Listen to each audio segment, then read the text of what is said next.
तो गाइस कैसे हैं आप सब लोग। रीइंकार्नेटेड के एपिसोड 79 के साथ हाजिर हो। तो लास्ट एपिसोड के एंड में हमने देखा था हीवनली सीक्रेट रूम का सीन दिखाया जाता है, जहाँ पर जाओची और बाकी के सारे बच्चों को खजाना ढूंढने के लिए भेजा गया है, सिर्फ 2 दिन के लिए। बर्निंग सेक्टर के यंग मास्टर जाओची को मारने के लिए उसका पीछा कर रहे होते हैं। वो अपनी तलवार निकाल लेता है और उसे कहता है जहाँ पर खजाना ढूंढने की जरूरत नहीं है, क्योंकि मैं तुम्हें दूसरी दुनिया में भेजने वाला हूँ, तो फिर तुम खजाने का क्या करोगे। फैन जूबी उसे कहता है तुमने टूर्नामेंट के दौरान मुझे बहुत ही बुरी तरह से जख्मी किया था। न सिर्फ तुमने मुझे जख्मी किया बल्कि तुमने ब्लू मून प्रिंसेस को भी हथिया लिया। तुमने उसे अपने जाल में फंसा लिया है, जबकि वो मेरे भाई की पसंद थी। मेरा भाई उसको पसंद करता है। यहाँ पर ये दोनों गलतियाँ बहुत बड़ी गलतियाँ की हैं, इसकी वजह से अब तुम्हारी जान जाने वाली है। यंग मास्टर अपनी तलवार लेकर जाओची के ऊपर अटैक करने के लिए आगे बढ़ता है। वो उसके ऊपर एक जबरदस्त स्ट्राइक लगाता है, जबकि हमारा जाओची जल्दी से जंप करते हुए साइड पर हट जाता है और अपनी ड्रैगन फॉल स्वर्ड को निकाल लेता है। जाओची बड़ी स्पीड के साथ घूमते हुए पीछे चला जाता है फैन जूबी के पास और फैन जूबी को वहीं पर नीचे गिरा लेता है। जाओची उसे कहता है तुम्हें क्या लगा था, तुम्हें लगा था कि मैं जख्मी और यहाँ पर तुम्हारे सामने अपने आप को डिफेंड नहीं कर पाऊंगा, लेकिन असल में मेरी इंजरीज तो हील हो चुकी हैं। मैं तो बस यहाँ पर नाटक कर रहा था कि तुम सभी लोग यहाँ पर अपने आप को मेरे सामने शो करवाओ, ताकि तुम सभी लोग मेरे सामने आकर मर सको। मास्टर से कहता है तुम तो बहुत बड़े चालबाज निकले, लेकिन मैं तुम्हें एक बात बता दूं, अगर तुमने यहाँ पर हमारी जान ली, तुमने अगर हमें मारा, तो हमारी बॉडी के अंदर एक बहुत ही स्पेशल सोल मार्क है जो हमारे एल्डर्स ने इम्प्रिंट किया हुआ है। अभी यहाँ पर हमें मारने की कोशिश करेगा जो हमें मार डालेगा। कल तुम्हारे एल्डर मोली को इस बारे में पता चल जाएगा मैं किसने मारा है। जहाँ से बाहर निकलने के बाद तुम बच नहीं पाओगे। हिमली बर्निंग सेक्टर वाले तुम्हें ढूंढ कर मार डालेंगे। जाओची फैन जूबी के ऊपर अपना पैर जोर से मारता है और उसे कहता है क्या तुम्हें वाकई में लगता है कि मैं जहाँ पर इस बात से डरता हूँ कि तुम्हारा हिमली बर्निंग सेक्टर मुझे मार डालेगा। कि उसी वक्त यंग मास्टर चिल्लाकर कहता है फोर्ट्रेस मास्टर मो कहाँ पर हो तुम, वहाँ पर छुपकर कर क्या रहे हो, जल्दी से यहाँ पर इस लड़के के ऊपर अटैक करो वरना ये हम सभी को मार डालेगा। उसी वक्त दूसरी तरफ से फोर्ट्रेस मास्टर अपने बाले को जाओची की तरफ फेंक देते हैं, क्योंकि वो फोर्ट्रेस मास्टर बहुत ज्यादा पावरफुल है। इसी वजह से उसकी स्ट्रेंथ जाओची से बहुत ज्यादा है। अपने बाले के साथ जब जाओची के ऊपर अटैक करता है तो जाओची फैन जूबी की बॉडी को किक मारते हुए ऊपर की तरफ फेंक देता है और अपने सामने कर देता है। फोर्ट्रेस मास्टर मो का बाला उसकी बॉडी के अंदर दस जाता है, जिससे वो वहीं पर मर जाता है। पीटर मोली जो कि वायर होते हैं वो उसी वक्त सेंस करते हैं उनका बेटा फैन जूबी मर चुका है, और जब वो इस इम्प्रिंट को महसूस करते हैं तो उन्हें पता चलता है कि फोर्ट्रेस मास्टर मो के बाले के साथ उसकी मौत हुई है। वो बहुत ज्यादा गुस्सा हो जाते हैं और चिल्लाकर कहते हैं ओ टियान भाई ये तुमने क्या कर डाला, हम लोगों का तो आपस में कोई भी झगड़ा नहीं था।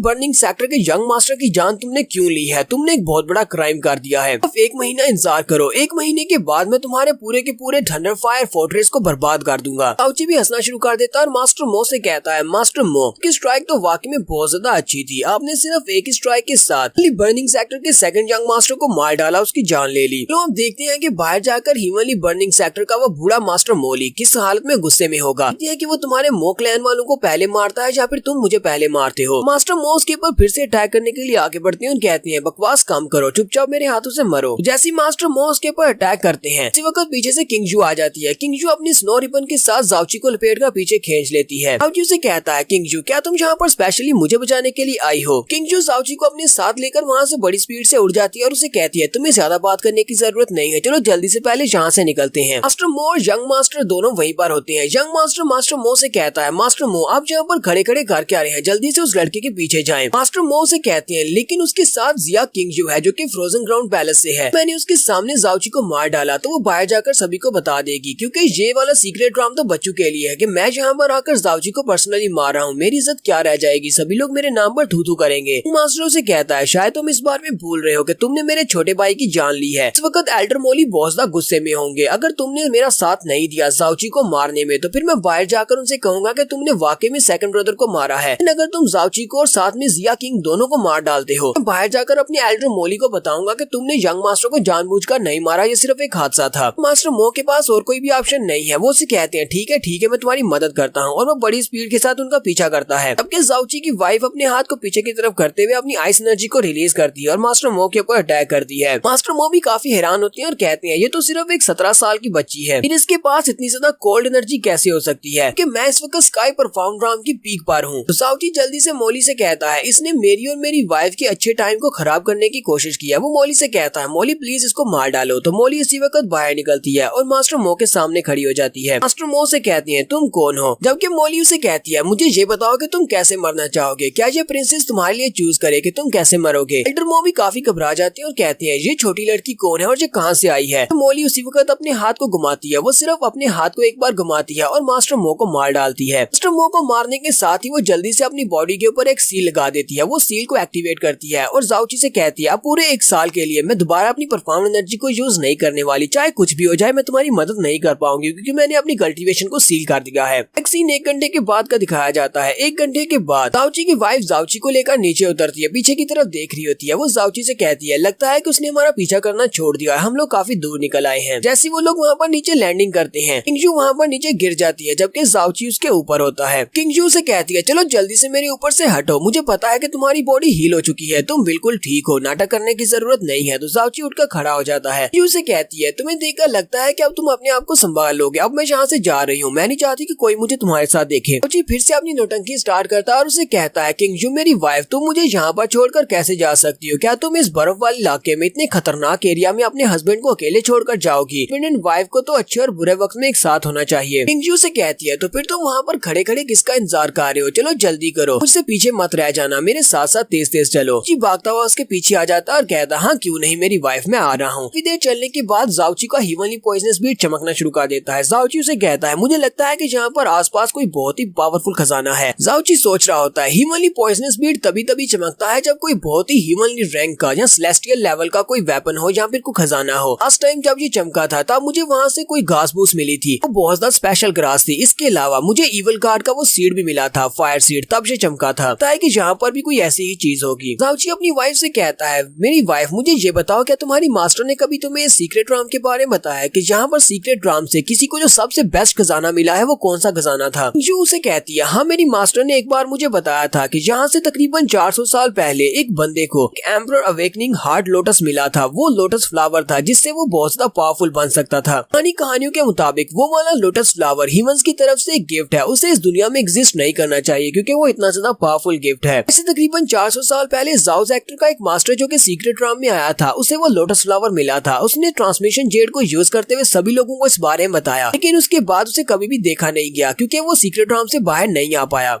और उसके बाद किसी को भी उस मास्टर के बारे में पता नहीं चला। पिछले 400 साल से किसी ने उस लोटस फ्लावर को भी नहीं देखा। जाओची कहता है मेरे मास्टर ने भी मुझे एक बार बताया था वो वाला लोटस काफी ज्यादा स्पेशल है, इतना ज्यादा स्पेशल है कि कोई भी इंसान जिसके पास बिल्कुल भी कल्टीवेशन ना हो, वो 0 कल्टीवेशन पर हो, अगर वो उस लोटस फ्लावर को कंज्यूम कर लेता है तो वो डायरेक्टली अर्थ परफाउंड राम में जा सकता है। जाओची भी काफी ज्यादा एक्साइटेड हो जाता है। जाओची कहता है इस वक्त मैं ट्रू परफाउंड राम के पीक पर हूँ और इससे आगे स्पिरिट परफाउंड राम आती है, लेकिन अगर मैं लोटस फ्लावर को कंज्यूम कर लेता हूँ तो मैं डायरेक्टली स्काई परफॉर्म में पहुंच जाऊंगा। किंगजू का मजाक उड़ाते हुए कहती है क्या तुम्हें लगता है कि वो वाला लोटस फ्लावर तुम्हें इतनी आसानी से मिल जाएगा, और अगर मिल भी जाएगा तो तुम्हें लगता है कि तुम इतनी आसानी से उसे अपनी बॉडी में एब्जॉर्ब कर पाओगे और वो तुम्हें इतनी आसानी के साथ अपने आप को एब्जॉर्ब करने के देगा? जाओची की नजर उसके पीछे पड़ती है। जाओची किंगजू से कहता है किंगजू मेरी वाइफ मुझे ये बताओ कि वो लोटस फ्लावर दिखता कैसा है? किंगजू से कहती है कहानियों के मुताबिक वो नॉर्मल लोटस फ्लावर से साइज में काफी ज्यादा बड़ा होगा, उसके अंदर से बहुत ही ब्लू कलर की लाइट निकल रही होगी, यानी वो चमक रहा होगा। किंगजू से कहता है मुझे ये बताओ क्या उस लोटस फ्लावर की जो पेटल्स होंगे, कि उसकी जो पत्तियां होंगी वो बर्फ या फिर शीशे की बनी होंगी जो कि चमक रही होंगी, के अंदर से ब्लू कलर की शाइनेस निकल रही होगी? किंगजू से कहती है हाँ बिल्कुल ऐसा ही है। किंगजू से कहता है तो फिर अपने पीछे देखो, मुझे लगता है कि मुझे वो फ्लावर मिल गया है। तो वो दोनों पीछे की तरफ देखती हैं तो वहाँ पर एक लोटस फ्लावर होता है। किंगजू ये देखते ही हैरान हो जाती है और उसे कहती है ये तो वही लोटस फ्लावर है, इसमें तो कोई भी मिस्टेक नहीं है, ये तो बिल्कुल वैसे ही जैसा कि रैकेट्स में लिखा गया है, बिल्कुल वैसा ही दिख रहा है। जाओची उसका हाथ पकड़ता है और उसे अपनी तरफ खींच लेता है। उसे कहता है तुम्हें बहुत ज्यादा एहतियात करना होगा, ऐसे आगे मत बढ़ो, कि ये एक बहुत ही बड़ा ट्रेजर है। तो मुझे लगता है कि यहाँ पर कोई बहुत ही पावरफुल बीस्ट भी होगा जो कि इसकी रक्षा कर रहा होगा। साथ ही नेक्स्ट सीन में वो उस फूल के करीब पहुंच जाते हैं। जाओची कहता है